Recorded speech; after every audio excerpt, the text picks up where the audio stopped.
Alright, welcome back. Next video we're going to draw the other end in here. So it's a bit simpler than before. So let's begin. We're going to click the sketch. This time we're going to click in this rebate. We can right click and go view normal, or N on the keyboard, and it will do the same thing.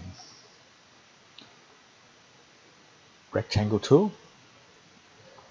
This time it's a little bit different. This rectangle is going to start here. I'm going to zoom in so you can see what I'm doing. It's going to start here and end here. So click once, move the cursor down. So we're making sure we're hitting those corners. Click again, and we're going to go back to the 3D view.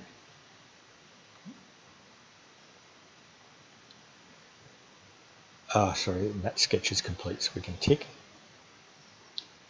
And we're going to extrude. This time we're going to select only this rectangle here.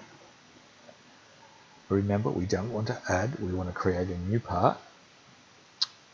It's 85. It's the size. It's automatically done another new color, so that suits me.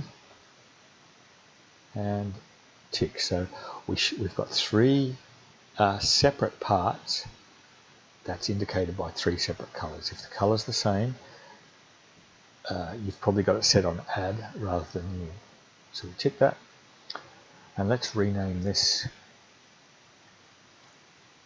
end 2. That's it for this video. We'll see you at the next one.